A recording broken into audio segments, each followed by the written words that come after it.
देखो, क्लास 10 का जो सिलेबस है वो संशोधित किया गया है जैक के द्वारा। तुम लोगों की जानकारी में है ये बात। क्लास 10 के सिलेबस में कुछ कटौती हुआ है और सिलेबस की कटौती के अनुसार हम लोग कुछ अति महत्वपूर्ण प्रश्न जो एग्ज़ाम के दृष्टिकोण से बहुत महत्वपूर्ण हैं उस पर हम लोग कुछ चर्चा करते हैं, डिस्कस करते हैं। आज एक चैप्टर हम लोग शुरू कर रहे हैं। ये अर्थशास्त्र का चैप्टर है, वैश्वीकरण एवं भारतीय अर्थव्यवस्था। एक प्रश्न पर हम लोग चर्चा करेंगे। प्रश्न है, वैश्वीकरण क्या है और इसके लाभ हानि को लिखें। ठीक, अब देख रहे हैं इसमें 2 क्वेश्चन है। सबसे पहले हम लोग ये समझने का प्रयास करते हैं कि ये वैश्वीकरण का क्या मतलब है। वैश्वीकरण के लिए बहुत सारे और भी शब्द प्रयोग होते हैं, जैसे हम लोग भूमंडलीकरण भी इसे कहते हैं, विश्वव्यापीकरण भी कहते हैं, ग्लोबलाइजेशन कहते हैं या इसे वैश्वीकरण कहते हैं। तो बहुत सारे शब्द हैं इसके समानार्थी। बताओ कौन कौन से शब्द थे? तो भूमंडलीकरण, वैश्वीकरण, विश्वव्यापीकरण या ग्लोबलाइजेशन। ठीक है। तो अच्छा एक बात बताओ, तुम लोग जितने भी तरह की वस्तु प्रयोग करते हो या जितने भी तरह की वस्तु या सेवा आप प्रयोग करते हैं, बताइए क्या सभी वस्तुएं भारत की ही बनी हुई है? नहीं। जितनी वस्तुओं का आप प्रयोग कर रहे हैं, कभी खाली समय में एक बार लिस्ट बनाइएगा। ठीक है, सारी वस्तुओं का एक लिस्ट बनाइए और ये पता करने का प्रयास कीजिए कि वह वस्तु किस देश का बना हुआ है। जैसे आप साबुन का प्रयोग करते हैं, शैम्पू का प्रयोग करते हैं, कलम का प्रयोग करते हैं, कपड़ा का प्रयोग करते हैं। तो जितने भी तरह का वस्तु आप लोग यूज कर रहे हैं, अगर सभी वस्तुओं के बारे में ये जानने का प्रयास करें कि वह किस देश का बना हुआ है, तो आपको पता चलेगा कि बहुत सारी वस्तुएं चाइना की है, कुछ भूटान का है, कुछ नेपाल का है, कुछ अमेरिका का है। और ये सारी वस्तुएं हम लोगों के बाज़ारों में, हम लोगों के स्थानीय बाज़ारों में बहुत आसानी से मिलता है। बात सही है कि नहीं? बहुत सारा चाइनीज सामान हम लोगों के बाज़ार में बहुत आसानी से सुलभ है कि नहीं? आसानी से मिल जाता है। दुनिया के दूसरे देश की वस्तुएं भी हम लोगों को मिल जाता है। इसका मतलब ये हुआ कि आज पूरी दुनिया एक अंतर्राष्ट्रीय गांव बन गई। आज पूरा दुनिया एक ग्लोबल विलेज बन गया है। कैसे ग्लोबल विलेज बन गया? कि आज दुनिया के बहुत सारे देशों का सामान हम लोगों के देश के बाजार में बहुत आसानी से मिल जाता है। मिलता है कि नहीं मिलता है? मिलता है।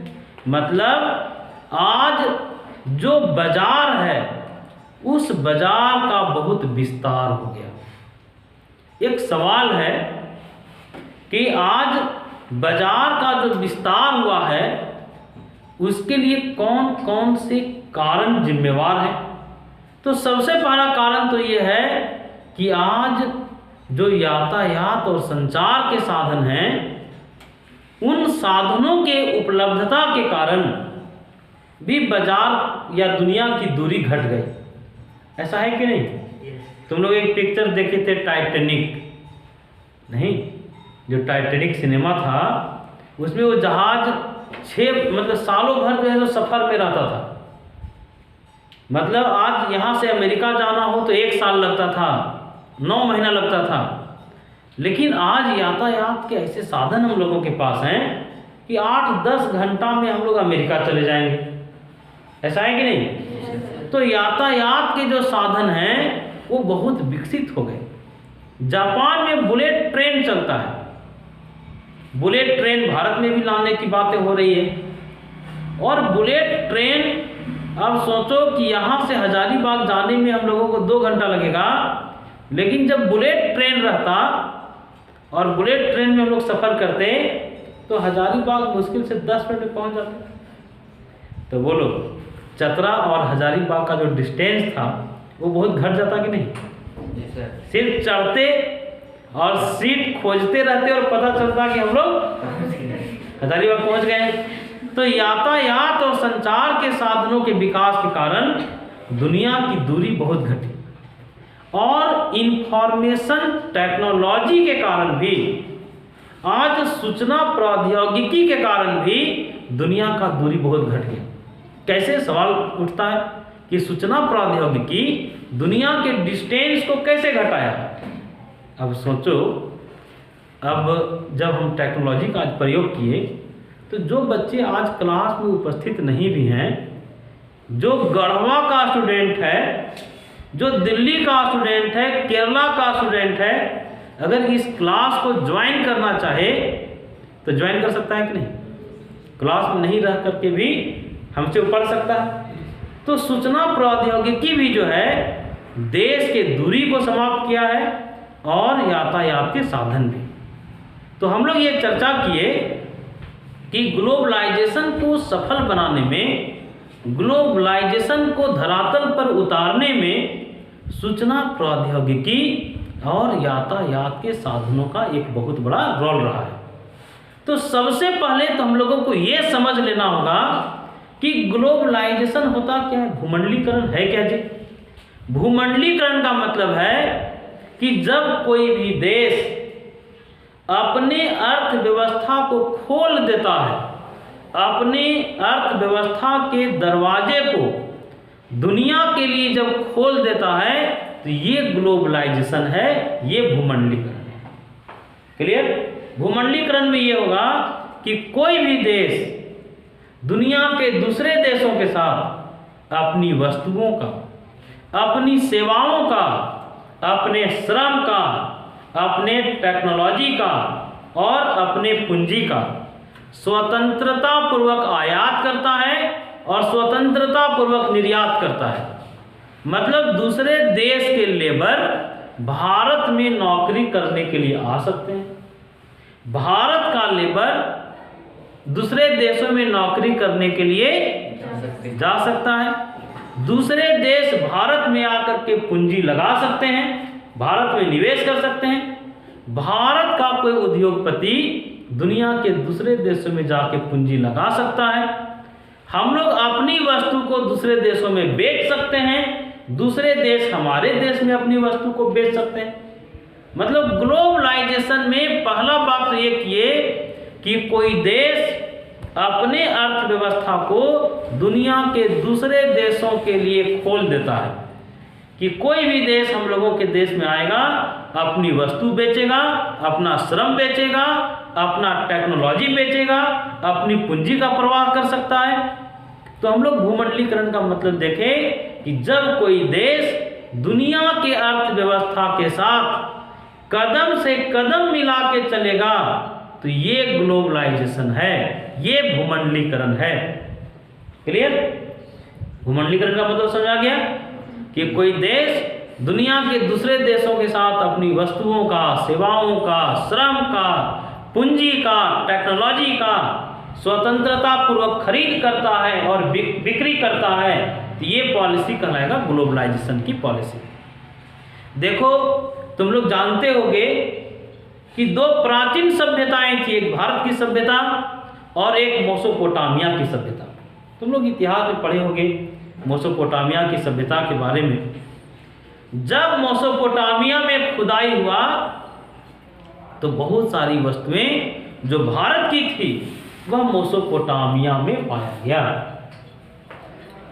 बहुत सारी भारतीय वस्तुएं, भारत का सिक्का, भारत का बर्तन, भारत की मूर्तियां मेसोपोटामिया में पाया गया।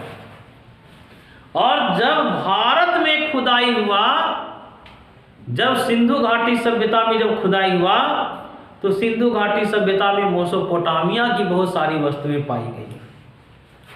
तो इसका मतलब यह है कि जब भारत का या सिंधु घाटी सभ्यता का वस्तु मेसोपोटामिया में पाया जा रहा है और मेसोपोटामिया का वस्तु सिंधु घाटी सभ्यता में मिल रहा है, तो इसका मतलब है कि प्राचीन समय में भी दुनिया के दो सभ्यताओं के बीच में, दुनिया के दो अर्थव्यवस्थाओं के बीच में वस्तुओं और सेवाओं का क्रय विक्रय होता होगा। क्लियर है? तो भूमंडलीकरण के बारे में भले आज हम लोग चर्चा कर रहे हैं, लेकिन भूमंडलीकरण की नीति एक प्राचीन नीति है, पुरानी नीति है। हम लोग एक बार रिपीट कर लें, एक बार दोहरा लें। भूमंडलीकरण के बारे में हम लोगों ने अभी तक देखा कि इसे वैश्वीकरण भी कहते हैं, इसे विश्वव्यापीकरण भी कहते हैं, इसे ग्लोबलाइजेशन भी कहते हैं, इसे वैश्वीकरण भी कहते हैं। क्लियर? हम लोग देखें कि जब कोई देश व्यापार के सभी प्रतिबंधों को समाप्त कर देगा, दुनिया के दूसरे देशों को अपने देश में व्यापार करने का अवसर उपलब्ध करवाएगा और हम लोग भी दूसरे देशों में जा करके व्यापार कर पाएंगे, ये ग्लोबलाइजेशन का मतलब है। हम लोग ग्लोबलाइजेशन का मतलब देखें कि हम लोग दुनिया के अर्थव्यवस्था के साथ कदम से कदम मिला करके चलेंगे, ये ग्लोबलाइजेशन है, ये भूमंडलीकरण है। हम लोग उदाहरण भी लिए कि आज भारत में दुनिया के बहुत सारे देशों की वस्तुएं पाई जाती है, खिलौने पाए जाते हैं। इसका मतलब है कि आज हम लोग ग्लोबलाइजेशन की पॉलिसी को अपनाए हुए हैं। क्लियर? भारत में 1991 ईस्वी में, कब? 1991 में भारत में 1991 ईस्वी में एक नीति अपनाई गई, जिस नीति को हम लोग कहते हैं नवीन आर्थिक नीति। क्या कहेंगे? नवीन आर्थिक नीति, new economic policy. New economic policy कब अपनाया गया? 1991 जुलाई 1991 ईस्वी। ठीक। नवीन आर्थिक सुधार या नवीन आर्थिक नीति कब अपनाए गए? 1991 में। क्लियर? 1991 में नरसिम्हा राव इस देश के प्रधानमंत्री थे और मनमोहन सिंह वित्त मंत्री थे। वित्त मंत्री कौन थे? मनमोहन सिंह। उस समय प्रधानमंत्री कौन थे? नरसिम्हा राव। प्रधानमंत्री कौन थे? नरसिम्हा राव। वित्त मंत्री कौन थे? मनमोहन सिंह। डॉक्टर मनमोहन सिंह ये भारत के प्रधानमंत्री भी रहे हैं और 2 बार भारत के प्रधानमंत्री रहे हैं। तो नवीन आर्थिक सुधार अपनाने का श्रेय डॉक्टर मनमोहन सिंह को दिया जाता है। जो नवीन आर्थिक सुधार किए गए थे उसमें 4 प्रकार के सुधार थे या 4 प्रकार की नीतियां थी। वो नीति कौन कौन थे? पहला भूमंडलीकरण, पहला भूमंडलीकरण की नीति। दूसरा उदारीकरण,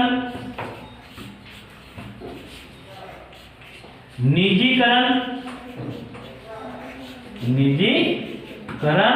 और चौथा आधुनिकीकरण।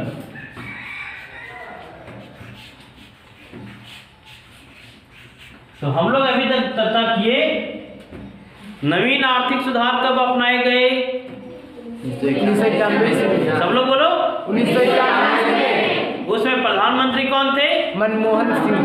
नरसिम्हा राव। वित्त मंत्री कौन थे? नवीन आर्थिक सुधार कब अपनाया गया? 1991। नवीन आर्थिक सुधार में 4 प्रकार की नीतियां हैं। कौन कौन?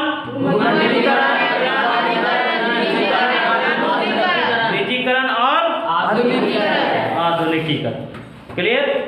हम लोग चर्चा किए भूमंडलीकरण क्या चीज है। तो भूमंडलीकरण का मतलब है कि कोई भी देश जब विश्व अर्थव्यवस्था के साथ कदम से कदम मिला के चलेगा तो इसको भूमंडलीकरण कहेंगे। क्लियर? व्यापार में किसी तरह का कोई प्रतिबंध नहीं होगा। अब देखो हम लोग समझ चुके हैं कि वैश्वीकरण का मतलब क्या है। वैश्वीकरण की नीति भारत में कब अपनाया गया? 1991। वैश्वीकरण अपनाने का श्रेय किन्हें दिया जाता है? मनमोहन सिंह उस समय क्या थे? उस समय प्रधानमंत्री कौन थे? नवीन आर्थिक सुधार कब अपनाया गया था?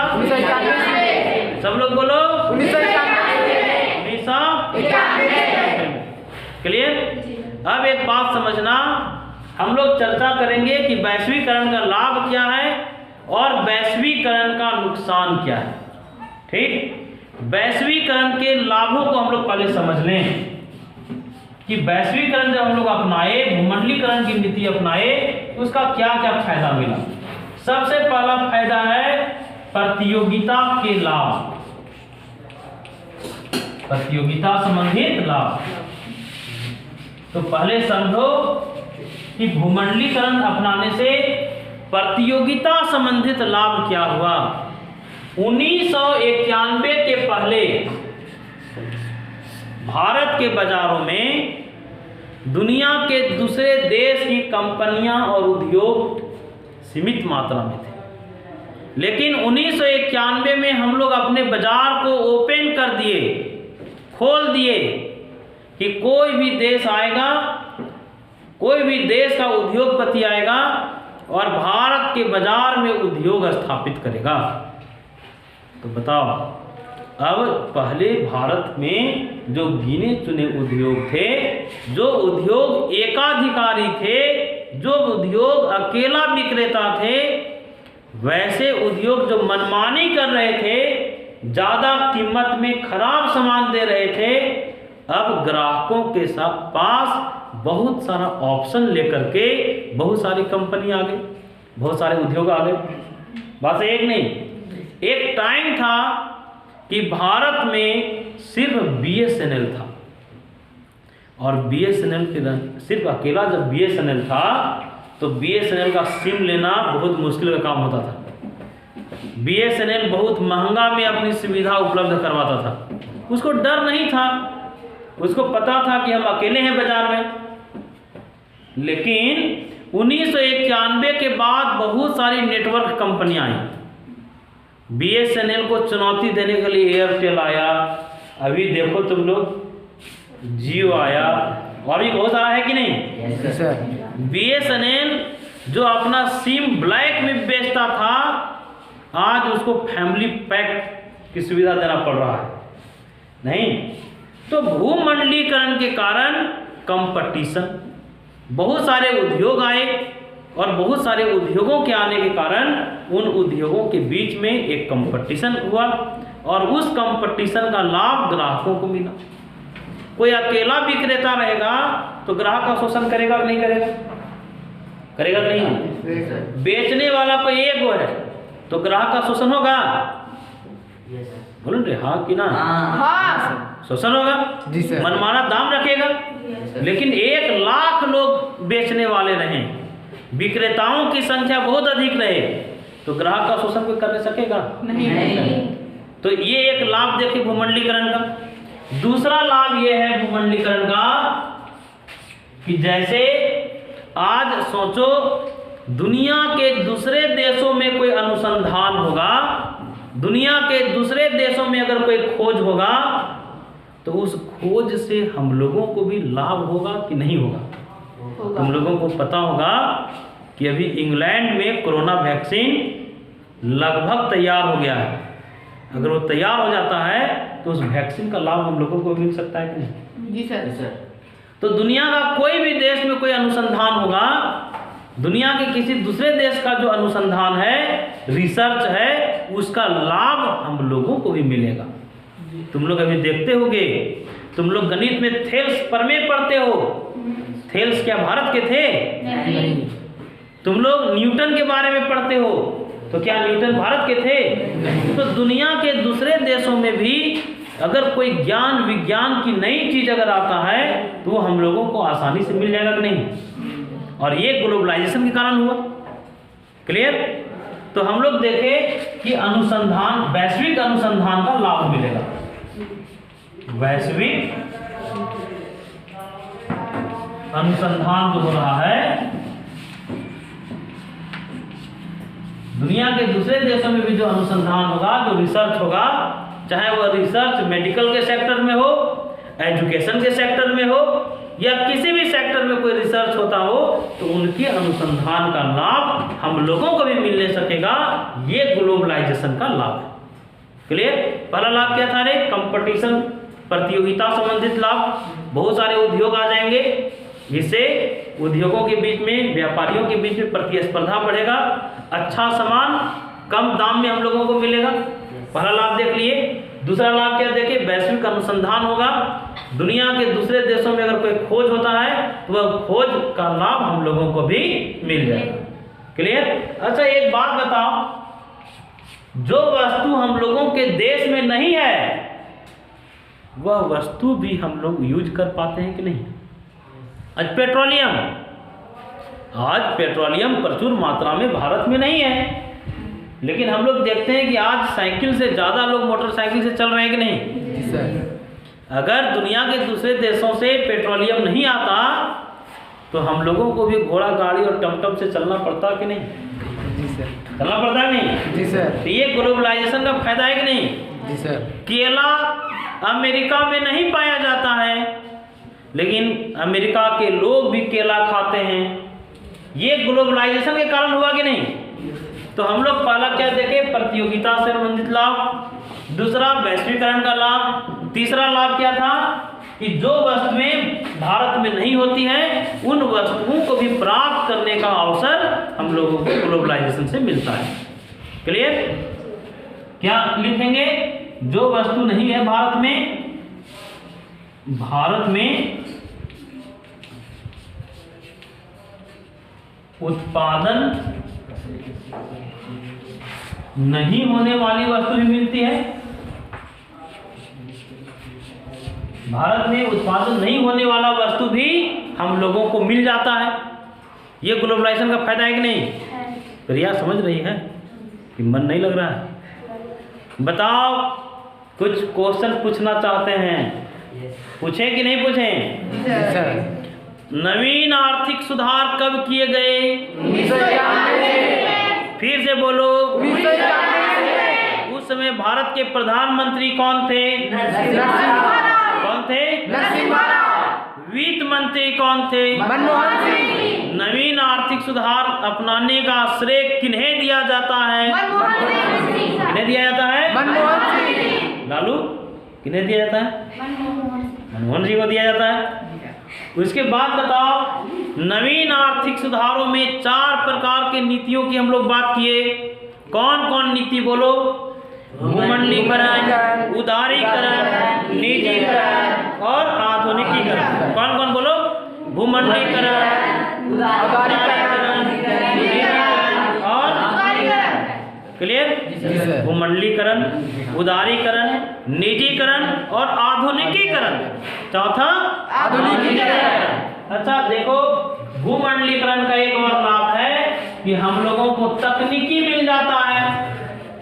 तकनीकी, दुनिया के दूसरे देश का टेक्नोलॉजी हम लोगों को मिल जाएगा कि नहीं? बोलो। जी सर। दूसरे देश का टेक्नोलॉजी, दूसरे देश में कोई नई टेक्नोलॉजी आया तो वो नई टेक्नोलॉजी भी हम लोगों को मिल जाता है। ये सब तो हम लोग भूमंडलीकरण से होने वाले लाभों को देखें, लेकिन भूमंडलीकरण से जो नुकसान होता है उन नुकसान को भी हम लोग देखेंगे। लाभ याद हो गया जी? yes. बोलो दो लाभ। तकनीकी, दुनिया के दूसरे देश की तकनीकी मिला और प्रतियोगिता से संबंधित लाभ हुआ। जी सर। अब हानि सुनना, ठीक, ये एग्जाम के दृष्टिकोण से महत्वपूर्ण प्रश्न है जी। ठीक, हानि भूमंडलीकरण का क्या क्या है वो सुनो।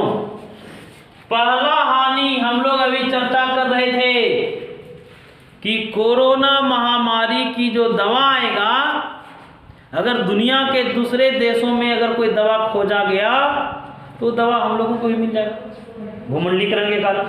लेकिन ये बीमारी भी तो भूमंडलीकरण के कारण आया। जी सर।